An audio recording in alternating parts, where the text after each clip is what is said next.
और कैलाश में भी रास लीला का रंग छाया हुआ है। ब्रह्मलोक में ब्रह्मा नाचे, ब्रह्मलोक में ब्रह्मा नाचे, ब्रह्मलोक में ब्रह्मा नाचे, ब्रह्मलोक में ब्रह्मा नाचे, वैकुंठ में विष्णु नाचे, वैकुंठ में विष्णु नाचे। जय हो। ब्रह्मलोक में ब्रह्मा नाचे, ब्रह्मलोक में ब्रह्मा नाचे, वैकुंठ में विष्णु नाचे, वैकुंठ में विष्णु नाचे। कैलाशी का डमरू बाजे, कैलाशी का डमरू बाजे, कैलाशी का डमरू बाजे, कैलाशी का डमरू बाजे। नंदी ठुमक ठुमक कर नाचे, नंदी ठुमक ठुमक कर नाचे।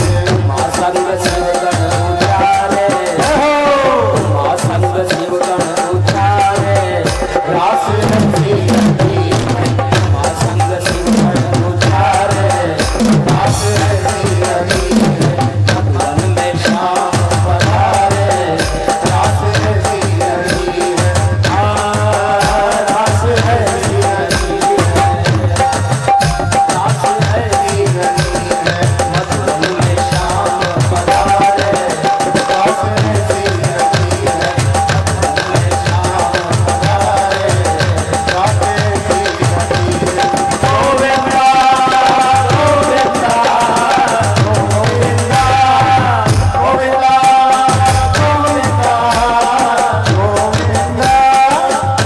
गोविंदा गोविंदा गोविंदा गोविंदा गोविंदा गोविंदा गोविंदा गोविंदा गोविंदा नाच रहा गोपियों के संग में, गोविंदा नाच रहा गोपियों के संग में, रंग गई गोपी का आके रंग में, रंग गई गोपी का आके रंग में, आना चला मुरली बचैयो नाचुंगी हो रे,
बोलिए रास के रचैया की, कृष्ण कन्हैया लाल की, रासेश्वरी राधिका रानी की।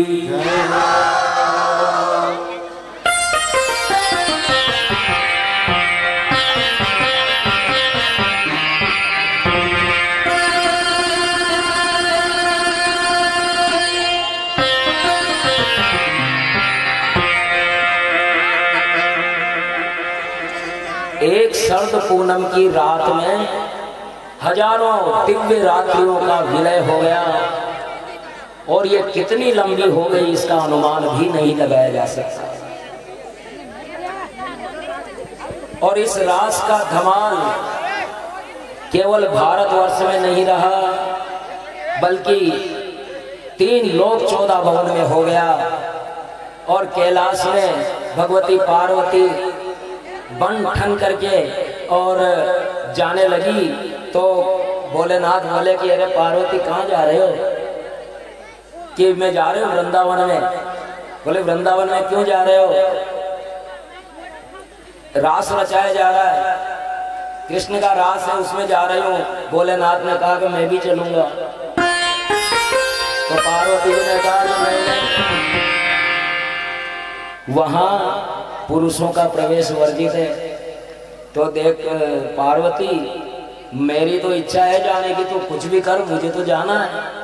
तो पार्वती जी ने अपनी साड़ियाँ वाड़ियाँ पहना दी और बढ़िया सजा दिया और भोलेनाथ पार्वती जी के साथ वहाँ चले गए वृंदावन में, जहाँ मधुवन में रास हो रही थी। वहाँ गए तो कन्हैया ने कहा कि आज ये नई सखी आई है, मैं नई सखी के साथ ही आज नृत्य करूंगा। तो नई सखी भोलेनाथ ही थे। दरअसल क्या है कि सारा श्रृंगार तो कर दिया था पार्वती जी ने, लेकिन वो भस्मी हटाना भूल गई। अब पैरों में भस्मी लगी हुई थी तो भोलेनाथ को देख करके पहचान गया कि आज तो मेरे नाथ आ गए, तो ये नई सखी है, इसी के साथ मैं नृत्य करूंगा। और वो बुला लिया और वो अब कैसे करे, वो चले जो भी, वो तो उड़ंगी ताल है। तो वहां आकर के नृत्य करने लगे। सखी यहाँ कोई नहीं है, घूंघट उठा लो। अब भोलेनाथ कैसे उठाए घूंघट? घूंघट उठाते हैं तो पोल खुलती है। आखिरकार नर और नारायण और शिव दोनों बड़े आनंद से रास लीला। दरअसल जैसा कि पहले संकेत भी किया था कि राधिका शिव का अंश है और कृष्ण महाकाली का अंश है, यहाँ विपरीत संगति हो रही है। और इसीलिए भगवान शंकर उनको बार बार दर्शन करने के लिए आ जाते हैं। आज जब कन्हैया ने रास लीला रचाई तो भगवान शिव अपने आप को रोक नहीं पाए और वहाँ उस रास लीला में भगवान शिव का भी प्रवेश हुआ और बड़े आनंद से रसमय वातावरण में रास लीला हुई। और वहाँ इसी यादगार में गोपेश्वर महादेव का मंदिर अभी भी वहां विराजमान है। बोलिए गोपेश्वर भगवान की। अब बहुत सारे कुतर्की लोग कहते हैं कि भगवान श्री कृष्ण ने तो अनेकों गोपियों से रमण किया था। 16,108 उनकी नारियां थी, तो हम 10-5 तो कर ही सकते हैं यार। 10-5 क्यों भाई, 100-200 करो। लेकिन वो कर्मयोगी थे। 7 वर्ष की आयु में, 8 वर्ष की आयु में 7 दिन तक पहाड़ को उठा करके खड़ा रहा था वो। तुम 5 किलो का पत्थर लेकर के 2 मिनट तो खड़े रह जाओ छोटी उंगली पे। बस वही बात है कुतर्की लोगों का कि वो तो पराई स्त्रियों से रमण करते थे, ये है। तो इसका सारे कुतर्कों का 10वें स्कंद की 33वीं अध्याय का 38वां श्लोक है, उसमें सब समस्याओं का समाधान मिल गया है, सारे कुतर्कों का जवाब मिल जाता है। वो क्या है? नासूयन् खलु कृष्णाय मोहितास्तस्य मायया मन्यमाना स्वया पार्श्वस्थं स्वान् स्वान् दारान् व्रजौकश।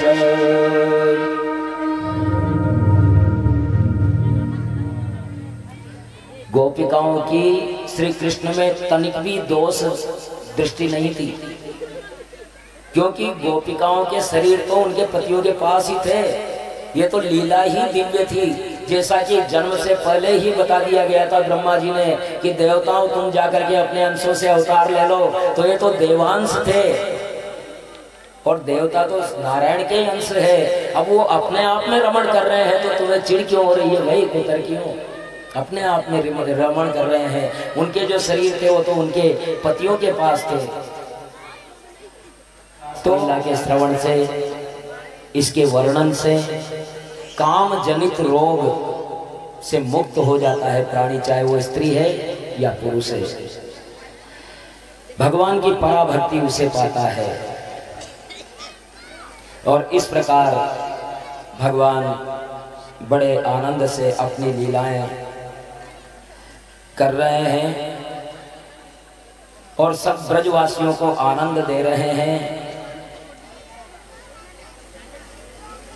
नारद ने एक बार सोचा, नारद जी ने, कि अब तो भगवान किशोर अवस्था में आ गए हैं, तो चलो नारद को जा करके उकसाया जाए, एक कंस को जा करके उकसाया जाए। जैसे आजकल बहुत से राजनीतिक जा करके और लोगों को भड़का रहे हैं, नागरिकता संशोधन कानून किया गया, लगाओ बसों में आग, लगाओ अस्पतालों में आग, क्यों आ गया ये, भड़का रहे हैं बुरी तरह से। वैसे ही नारद जी भी कंस को भड़काने चले गए कि कंस क्या हाल चाल है। बोले ठीक है भगवान, वसुदेव और देवकी को मैंने कैद कर रखा है, लेकिन मुझे लगता है कि इन्होंने मेरे साथ धोखा किया है। 8वां गर्भ पता नहीं कहाँ है। वो जो कन्या थी वो भी मायावी थी, उसने कह दिया कि तेरा 8वां काल पहुंच गया है, 8वां गर्भ, और वो तुझे मार डालेगा। मुझे पता नहीं है, मैंने बहुत प्रयास किया लेकिन कुछ नहीं हुआ। तो नारद जी ने कहा मैं बताऊं,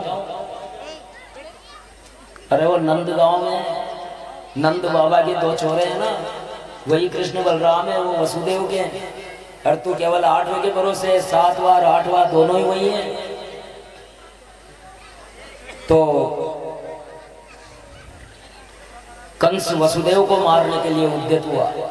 अच्छा, वसुदेव ने मुझसे धोखा किया, मैं उसे भी मार देता हूँ। नारद ने कहा कि देख, वो छोटा सा था, 1 बालिश का, तब तो उसका कुछ नहीं बिगाड़ पाया, और अब वो किशोर अवस्था में आ गया है। उसके पिता को अगर तूने भी उंगली भी लगाई तो फिर वो क्या करेगा ये समझ लेना। तो कंस फिर षड्यंत्र सोचने लगा। ब्राह्मणों से सलाह ली तो सलाह मिली कि धनुष यज्ञ करो, धनुष यज्ञ से आयु बढ़ती है, किंतु अगर 5 दिनों में विघ्न आ गया तो जो आयोजक है उसकी मृत्यु हो जाती है, इसलिए कोई विघ्न नहीं आना चाहिए। मल्लों ने कहा कि वो छोकरा क्या करेगा, हम तो उसके भी काल हैं, जो पहलवान थे कंस के, कहते हम तो उसके भी काल हैं, वो क्या करेगा। कंस ने धनुष यज्ञ के बहाने बलराम और कृष्ण को बुलवा करके मार डालने का षड्यंत्र किया। और देखो, जब कोई सद्गुणी व्यक्ति होता है ना, सज्जन व्यक्ति होता है, तो वो समझता है कि गोडे दुखने लग गए, अब गोडे काम नहीं कर रहे, तो इसका मतलब काल का बुलावा आ गया, तो अपनी मृत्यु को सुधारने में लग जाता है। लेकिन जो पापी होता है, अज्ञानी होता है, वो मृत्यु को टालने के प्रयास करता है, जबकि वो टलने वाली है ही नहीं। तो पापी ये और अधर्मी हो गया, और कंस ने अक्रूर जी को अपने यहाँ बुलाया। अक्रूर जी एक ऐसे यदुवंशी थे जो किसी तरह कंस के तमाम अत्याचारों के बावजूद मथुरा में टिके हुए थे। जैसे घनघोर अत्याचारों को सहते हुए अभी भी पाकिस्तान में 1.5% हिंदू टके हुए हैं। पाकिस्तान में, कश्मीर में अब तो खैर 370 हट गया है, लेकिन अब तक भी लगभग 5%, जहाँ तक मुझे ध्यान है, श्रीनगर की आबादी में, कश्मीर घाटी की आबादी में 5% हिंदू हैं, वो अभी भी टके हुए, धन्य हैं वो, जो सारे अत्याचारों के बावजूद अपने आप को वहाँ टिकाए हुए हैं। वैसे ही अक्रूर जी थे, जो कंस के सारे अत्याचारों के बावजूद अभी तक भी एकमात्र यदुवंशी थे जो कंस के बावजूद मथुरा में टिके हुए थे। और कंस ने सोचा कि आज की परिस्थिति में अगर कोई मेरी सहायता कर सकता है तो अक्रूर ही कर सकते हैं, क्योंकि भोजवंशी और वृष्णिवंशी यादवों में केवल अक्रूर ही हैं जो कृष्ण बलराम को ला सकते हैं। तो उन्होंने बुलावा भेजा, हाथों को हाथ में लिया और कहा कि अक्रूर जी, किसी प्रकार की कोई तकलीफ तो नहीं है आपको। तो अक्रूर जी ने सोचा कि आज ये दुष्ट इतना प्रिय बोल रहा है, अगर दुष्ट प्रिय बोलने लगे तो समझ लो कुछ ना कुछ खटका है भाई। अगर दुष्ट व्यक्ति, क्योंकि दुष्ट व्यक्ति और प्रिय बोल जाए, इसका मतलब अक्रूर जी को मन में तो संदेह हो गया, लेकिन अब कहे तो क्या कहे। कंस ने कहा हाथों में हाथ लेकर के, आप वृष्णिवंशी और यादव में आप ही है जिन पर मैं विश्वास कर सकता हूं, और पर तो किसी पर मेरा विश्वास नहीं है। कंस ने अपना मंतव्य कहा, गच्छ नंद व्रजं तत्र सुता बालक दुंदुबे आसाते ताविहानेन रथेना नयमाचिरम्।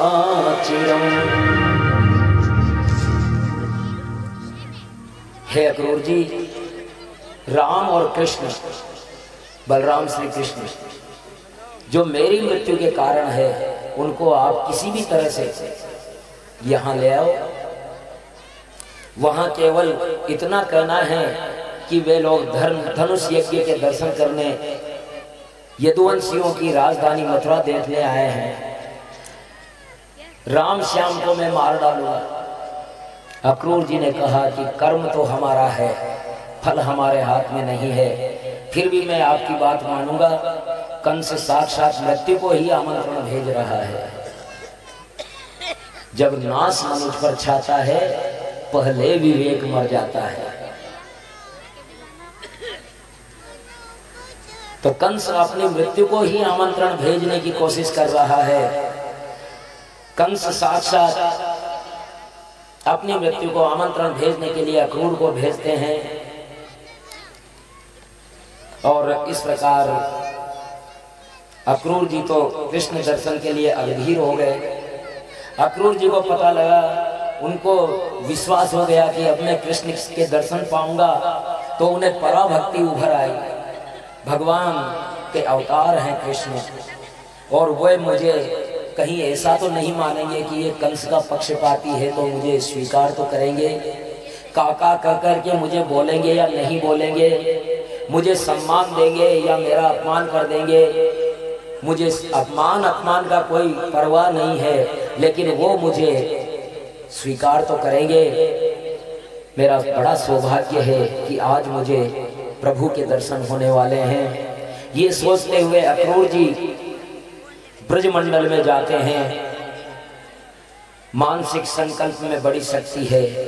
जैसे एक साधु ने कन्हैया को अपना पुत्र माना और इतना डूब गया कि लड्डू गोपाल की मूर्ति को ही अपना पुत्र मानता। कहीं भी चल जाता तो कितनी ही दूर होता, लेकिन दौड़ करके आता, मेरा कन्हैया भूखा होगा, मेरा पुत्र भूखा होगा। कोई नहीं था उसके, न पुत्र था, न पत्नी था, न भाई था, कोई भी नहीं था। केवल वो लड्डू गोपाल को अपना पुत्र मानता था। लेकिन जब उसका अंतिम समय आया तो वही लड्डू गोपाल आकर के और एक बालक के रूप में उनका अंतिम संस्कार करके जाते हैं। ऐसे हैं गोपाल, संकल्प में बड़ी शक्ति होती है। गोकुल पहुंचे, दिन कुछ शेष था, उजाले में जाने की उनकी हिम्मत न हुई। गोधूली बेला आई, गायों के पैरों से उठी हुई धूल में सब कुछ डूब गया। कृष्ण और बलराम भी वहां से निकले। कृष्ण और बलराम के पद चिन्हों को जब अक्रूर जी ने देखा तो ऐसा प्रेम हुआ कि उस धूल में लिपट गए। ब्रजभूमि की रज चंदन के बराबर है। आज भी जो हमारे में से गिरिराज जी के गए हुए हैं, गिरिराज जी की जो परिक्रमा करते हैं, वहाँ की मिट्टी ऐसी है कि वो मिट्टी चंदन से भी महत्व रखती है। और वहाँ नंगे पैर चलना यानी शरीर की 25 बीमारियों को दूर कर देना, ये उस मिट्टी की खास बात है। अक्रूर जी उसी मिट्टी में लौट गए हैं और श्री कृष्ण तभी आकर के उन्हें चाचा जी कह करके उठाते हैं, प्रणाम करते हैं, आलिंगन करते हैं। शुभ संकल्प अवश्य पूर्ण होता है। बड़ा अच्छा स्वागत हुआ, क्षेम कुशल पूछी, भोजन वोजन किया।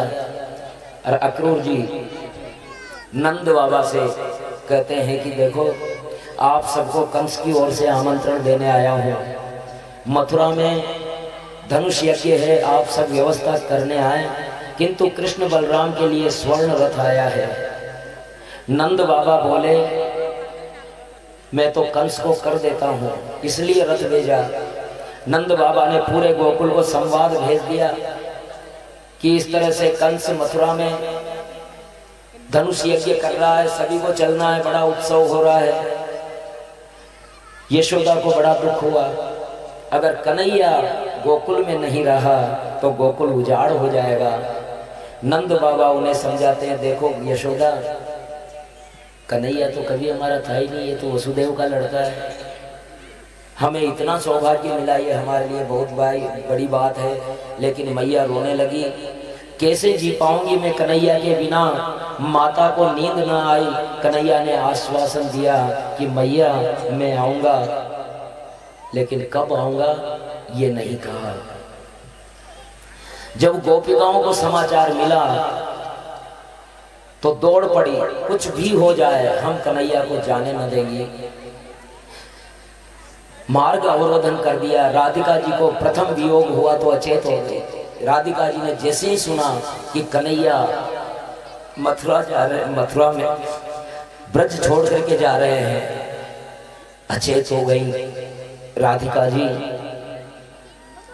अचेत अवस्था में कहने लगी, प्यारे कन्हैया हम किसके भरोसे रहेंगे, हे कान कहाँ जा रहे हो, ब्रिज से कन्हैया कहाँ जा रहे हो, ब्रिज से कन्हैया मझधार में जीवन की नैया, मझधार में जीवन की नैया, सुन लो कन्हैया प्यारे कन्हैया कहाँ जा रहे हो, ब्रिज से कन्हैया कहाँ जा रहे हो,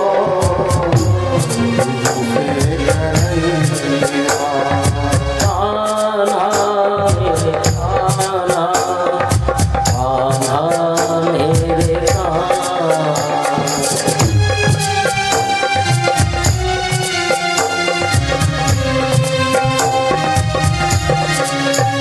बांसुरी से तेरी भोर होती रही, बांसुरी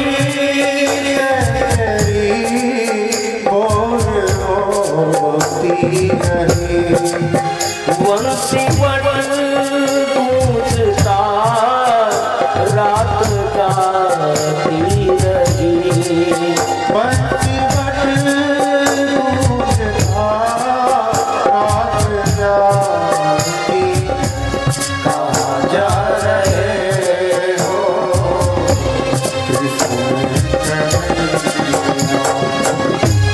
मझधार में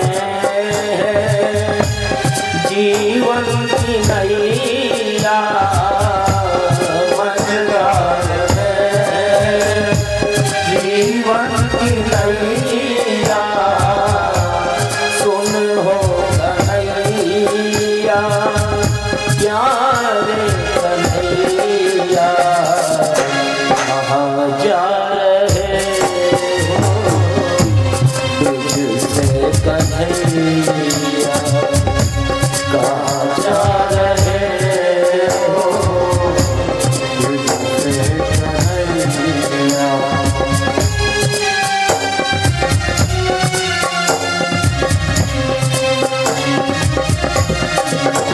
हे कन्हैया जब तक आपकी बांसुरी की आवाज नहीं आए तब तक तो हमारा सवेरा नहीं होता। अरे ये तो बताओ बांसुरी को कौन सुनाएगा हमें, बंसी वट जिस बांसुर से गूंजता था, रात जिस बांसुर से निकलती थी, सवेरा जिस बांसुर से होता था, हे कन्हैया क्या होगा हमारा। मटकियां फोड़ना वो रही लूटना, मटकियां फोड़ना वो रही लूटना, चीर हरना तेरा चित्त को छोड़ना, चीर हरना तेरा चित्त को छोड़ना, गौ को चराया ब्रिज को रिझाया, गौ को चराया ब्रिज को रिझाया, कैसे भुलाए माखन चुरैया, कहाँ जा रहे हो ब्रिज से कहीं उठना, हमारा चीर हरण कर लेना, हमारे मन को चोरना, ये सारा का सारा हमें कैसे भूल पाएंगी।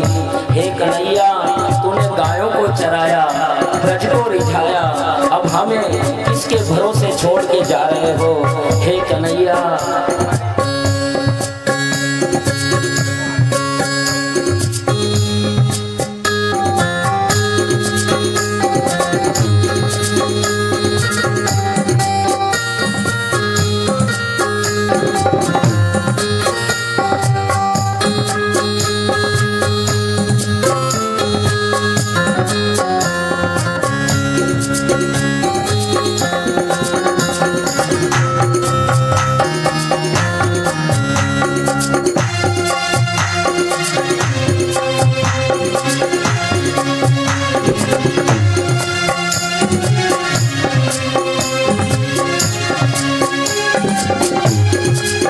वृंदावन रो रहा, यमुना तट रो रहा, वृंदावन रो रहा, यमुना तट रो रहा, वृंदावन रो रहा, यमुना तट रो रहा, वृंदावन रो रहा, यमुना तट रो रहा, वेणुवादन किया वो कदम रो रहा, वेणुवादन किया वो कदम रो रहा, रंभा रही है गाय तुम्हारी, रंभा रही है।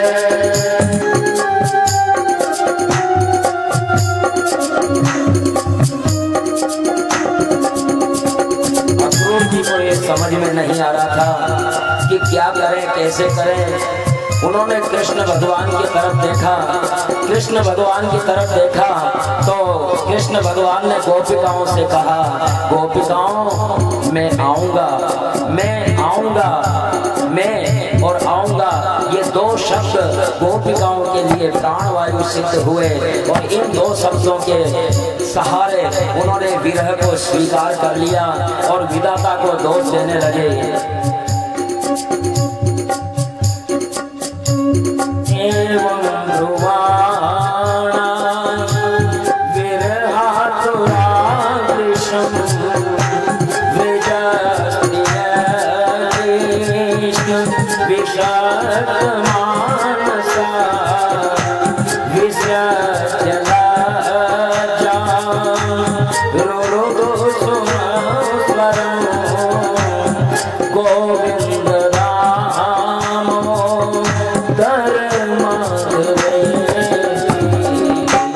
गोविंद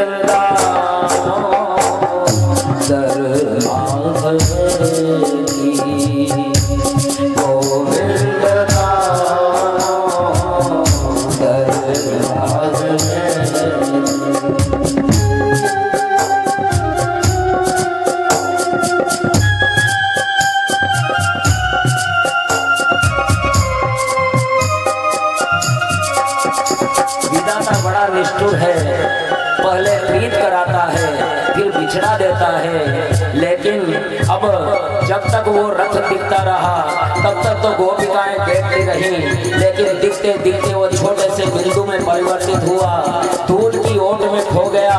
और तब उन्होंने यही कहा, रो करके, विरह में तड़प करके, गोविंद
गोविंद दामोदर माधवेति, ये एक मूल मंत्र सिद्ध हुआ गोपिकाओं को कृष्ण के विरह को सहन करने के लिए।